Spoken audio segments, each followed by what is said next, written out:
아사 제국에서 노예로 살던 이스라엘 백성들은 고레스 왕의 도움으로 잃어버렸던 땅 예루살렘으로 돌아오게 됩니다.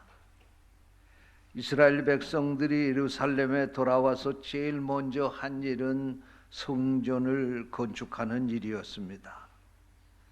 이스라엘 백성들은 이 성전을 건축하기만 하면 모든 것이 다 회복될 것이라고 믿었습니다.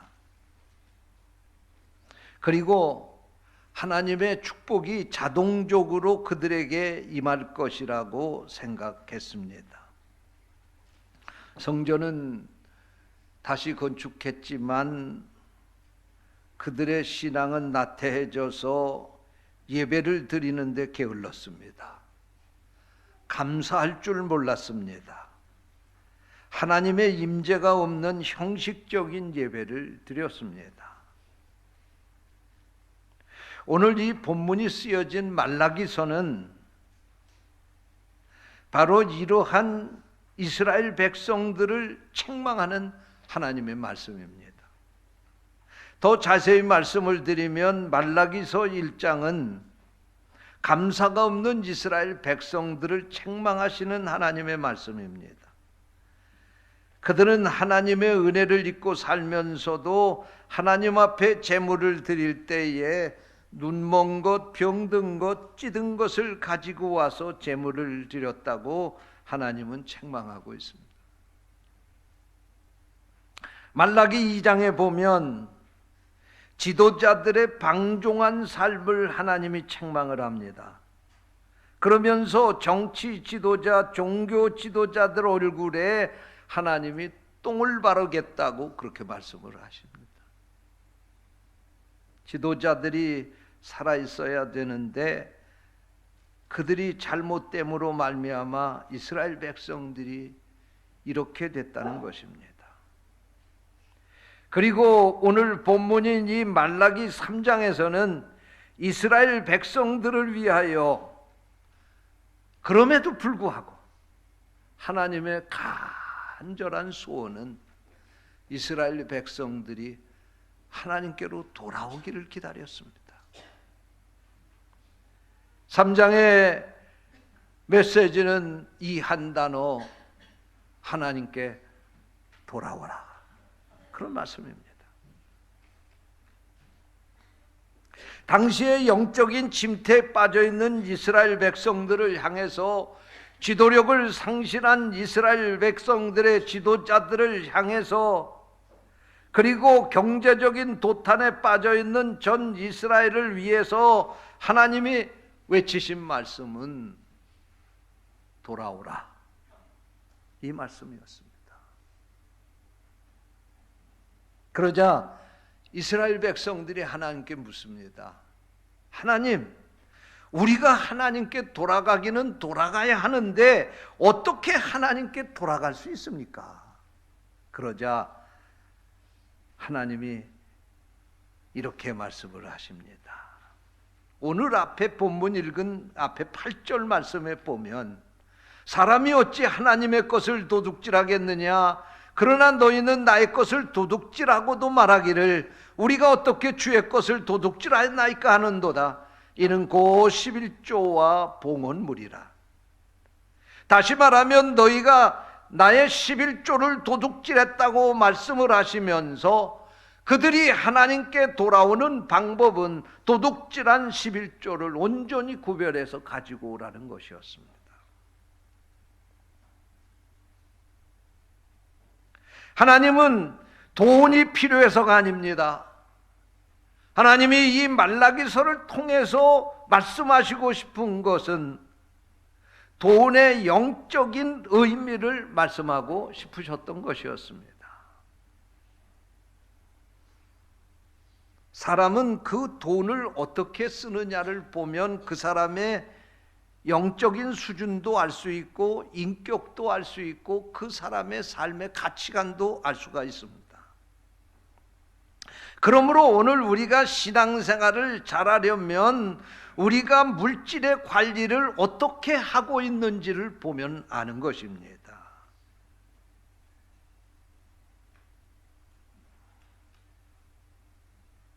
그러므로 오늘 우리가 하나님 앞에서 과연 하나님이 내게 주신 이 물질을 어떻게 관리하고 있는지, 이 시간 다시 한번 우리 자신의 신앙생활을 돌아보는 시간이 되기를 원합니다.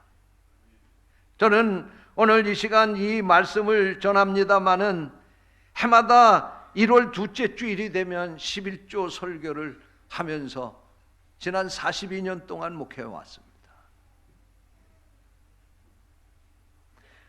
사실 목사가 돈에 대한 설교, 11조에 대한 설교를 한다고 하는 것이 그렇게 편안해서 쉬워서 하는 것은 아닙니다. 그럼에도 불구하고 하나님의 말씀을 바르게 가르쳐야 되겠다고 하는 사명 때문입니다. 또 우리 모든 성도들이 이 새해를 맞이하면서 내가 아무리 노력하고 애써도 잘 살 수 없는 이 세상에서 우리가 하나님의 축복을 받고 살 수 있는 비결이 있는데, 그것이 바로 온전한 11조를 하나님 앞에 봉헌하며 사는 신앙생활이 바로 그 비결이라 저는 오늘도 이 말씀을 사명감을 가지고 전합니다. 오늘 이 말씀이 여러분에게 주시는 하나님의 음성으로 들려줄 수 있게 되시기를 축원합니다. 그러면 왜 하나님께서 이스라엘 백성들에게 11조를 도둑질했다고 그렇게 말씀을 하셨을까요? 이 말씀은 물질의 주인이 누군가를 규정한 말씀입니다. 오늘 내게 주어진 물질의 주인이 누구냐 하는 겁니다. 이것을 우리가 올바르게 알고 사느냐 하는 것을 묻는 것입니다. 오늘 내게 주신 생명이 누구의 것인가? 오늘 내게 주신 시간이 누구의 것인가? 오늘 내게 주신 직업, 내게 주신 기업, 내게 주신 가정, 내게 주신 자녀, 이 모든 것의 주인이 누구인지를 분명히 알고 신앙생활을 해야 우리가 바르게 신앙생활을 할 수 있는 것입니다. 결론부터 말씀을 드리면 내가 가진 모든 것은 내 것이 아니고 하나님의 것입니다. 여러분 그렇게 믿습니까? 하나님의 것입니다. 우리는 그 하나님의 것을 이 세상 사는 동안 빌려서 살다가 가는 겁니다. 그래서 여러분 어린아이가 태어날 때 보면은요 빈손 들고 옵니다. 그렇죠? 근데 갈 때도 빈손 들고 가요. 그런데 올 때는 보면은요 어린아이가 손을 쥐고 빈손을 들었는데 손을 이렇게 옮겨쥐고 나옵니다. 그런데 갈 때를 보면은요 어른이든지 어린아이든지 손을 다 펴고 갑니다. 여러분은 그냥 이것을 그냥 지나쳐 보셨을지 모르지만 저는 그걸 보면서 그런 생각해요. 그 손을 보고서도 인생의 교훈을 얻게 되더라고요. 그래, 갓난아이가 아무것도 모르지만 내가 이제부터 세상에 왔으니 내 손에 될 수 있으면 많은 것을 쥐어야 인생을 제대로 살 수 있다. 그리고 아이들이 손을 꼭 움켜쥐고 오는 거예요. 그래서 죽는 그날까지 움켜쥐려고 애쓰다가 그렇게 살다가 죽는 거 아닙니까? 근데 갈 때는 어떻게 해요? 어린아이들인지 어른이들 다 손 피고 죽는 거예요. 뭐예요? 세상에서 살 때는 그렇게 많은 것 가지고 살려고 욕심 부리고 죄 짓고 그렇게 살았는데, 그래서 그런 건 내가 소유하고 살았는데 갈 때는 나 아무것도 안 갖고 간다. 그리고 가는 거예요. 나 아무것도 안 갖고 간다. 결국은 인생은 빈손 들고 왔다가 빈손 들고 가는 겁니다. 무슨 말씀입니까? 내가 이 세상에 올 때 시로라기 하나 걸치고 온 것 없습니다. 빈손 들고 왔습니다. 내가 이 세상 사는 동안 입은 것이 있고 가진 것이 있다고 하면 그 모든 것이 내 것이 아니고 하나님의 것입니다. 이거 분명히 알고 살아야 신앙생활 잘할 수 있습니다. 내가 벌었다고 내 것인지 착각하지 마세요. 하나님의 것입니다. 그런데 인간이 세상 살면서 많은 게 필요하니까 하나님께 드려야 될 것까지도 내 것으로 가지고 내 건 줄로 착각하고 그것을 가지고 사는 거예요. 그러니까 내가 하나님 앞에 드리지 않은 것은 결국 하나님께 도둑질해서 내가 가지고 있다는 말씀입니다. 하나님이 바로 그것을 여기서 깨우쳐주고 있는 것입니다.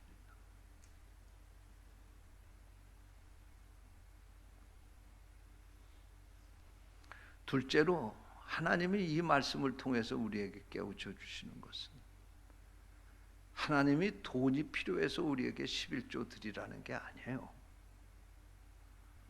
우리에게 더 큰 복을 주시기 위해서 하나님이 우리에게 11조를 드리라고 말씀하신 거예요. 그래서 오늘 읽은 말씀에 보니까 11조를 하나님 앞에 온전하게 구별해서 드리면 내가 하늘 문을 열고 너희에게 복을 쌓을 곳이 없도록 부어주시겠다. 그렇게 약속하고 있습니다. 여러분, 자녀에게 좋은 것을 주고 싶어 하는 것이 부모의 마음인 것처럼 우리 아버지 하나님께서도 자녀들에겐 더 좋은 것으로 주고 싶어 하시는 하나님이십니다. 그런데 아무리 하나님이 마음껏 주고 싶어도 하늘나라에는 공의가 있기 때문에 무조건 주실 수가 없는 것입니다. 그냥 아무에게 하나님이 복을 주시면 되겠어요? 하나님이 복을 주시는데 두 가지 통로를 통해서 복을 주셔요. 하나는 열심으로 사는 사람에게 더 누리게 하시는 거예요. 또 하나는 하나님의 뜻대로 사는 자에게 하나님이 더 주시는 거예요. 그런데 11조를 드리는 것, 그것이 바로 하나님의 뜻대로 사는 것이고 그것은 하늘의 문을 여는 열쇠가 되어서 오늘 하나님 말씀하신 것을 보면 하나님께서 넘치도록 쌓을 곳이 없도록 부어주시겠다고 그렇게 약속을 하셨습니다. 만약에 하나님이 아무에게나 복을 주신다고 하면 누구든지 이 세상에서 복목받고 살 사람이 없을 것입니다. 하나님은 복을 줄 근거가 있어야 하는데 그것이 바로 온전한 11조라는 말씀입니다. 그러므로 우리가 하나님의 복을 받고 살기 위해서 우리는 축복의 씨앗을 심어야 합니다. 씨앗을 심어야 싹이 나고 열매가 맺는 자연의 법칙과 같이 영의 세계에도 이 법칙이 마찬가지로 적용된다는 사실을 믿으시기 바랍니다. 그래서 하나님께서는 하나님의 사랑하는 자녀들에게 마음껏 축복해 주시기 위해서 최소한의 씨앗을 심도록 명하셨는데 그것이 바로 온전한 11조라는 말씀입니다. 그러므로 온전한 11조를 드릴 때라야 그가 하나님의 자녀라고 말할 수 있고 바로 그러한 이들에게 하나님은 축복을 내리시는 것입니다. 또한 하나님 말씀하시기를 이렇게 11조를 드리면서 내가 축복을 하는가 시험해 보라고 그렇게 말씀을 하셨습니다. 이후로 모세 이후부터 3,500년 동안 이스라엘 백성들은 이 하나님의 말씀을 시험하며 살았습니다. 그들은 철저하게 이 하나님의 말씀에 순종하며 살려고 애썼습니다. 그래서 그들은 농사를 지어도 예를 들어서 수수 농사를 짓는다고 하면 수수 알갱이를 씌워서 정확하게 그 11조를 구별해서 하나님께 드리면서 살았다는 것입니다. 세계에서 11조를 온전하게 순종하고 지키는 민족 가운데 유대 민족처럼 그렇게 잘 지키는 민족이 없다는 것입니다. 그들이 이렇게 하나님의 말씀에 순종하고 살게 될 때에 그들은 민족의 숫자로 보면 보잘것없는 숫자이지만 그들은 지금 세계 경제를 움직이는 축복을 받아서 살아가고 있습니다. 여러분, 얼마 전에 제가 신문을 보니까 미국의 40대 재벌을 조사를 했는데 보니까 40대 재벌 가운데 24명이 유대인이라는 것입니다. 하나님 앞에 그 말씀 순종해서 온전한 11조를 드리는 그 민족이 세계에서 가장 큰 부를 차지하는 민족이 된 것입니다. 사랑하는 성도 여러분, 나는 우리 부평제일교회 성도들이 하나님의 이 축복을 받고 살기를 원합니다. 그리고 여러분의 자손들이 이 유대민족처럼 이 세상에서 하나님의 주시는 이 부의 축복을 마음껏 누리고 살기를 축복합니다. 오늘 내가 이 말씀에 순종하는 것이 바로 이 축복의 씨앗을 뿌리는 것이라고 하는 사실을 기억하시고 이 말씀 앞에 부끄럽지 않게 사는 성도들이 되시기를 축원합니다. 세계 역사를 보십시오. 세계 선진국이고 잘 살다고 하는 나라 미국, 영국, 프랑스, 독일, 스웨덴, 덴마크, 뉴질랜드, 호주 등등 세계 1등 국가, 선진국가 잘 사는 나라들을 보면 다 11조를 드리는 기독교 국가들입니다.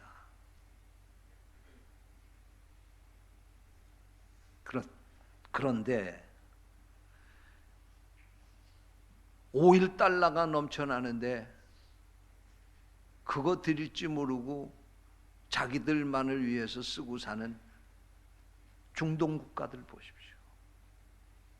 매일 전쟁하고 테러하고 그렇게 많은 돈을 가져서 시민권만 갖고 있어도 먹고 살 것 주는 그런 나라에서도 아직까지 선진국이 못 되는 거예요. 우리가 잘 살려면 하나님의 복을 받아야 됩니다.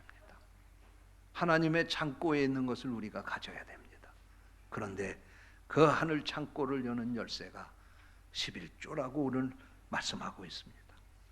11조 신앙으로 하나님으로부터 복을 쌀 것이 없도록 부어주시는 복을 가지고 살아가는 성도들이 되시기를 축원합니다. 기도하겠습니다. 하나님 아버지, 감사합니다. 오늘 저희들에게 귀한 말씀을 주시고 말씀을 통해서 온전한 11조가 하늘의 문을 여는 열쇠라고 하는 사실을 깨닫게 하시니 감사합니다. 오늘 우리가 이 말씀 앞에 순종하게 하시고 하나님의 주시는 축복을 마음껏 누리며 이 땅에서 살아가는 우리 부평제일교회 성도들 되도록 축복해 주시옵소서. 주님의 이름으로 간절히 기도하옵나이다. 아멘.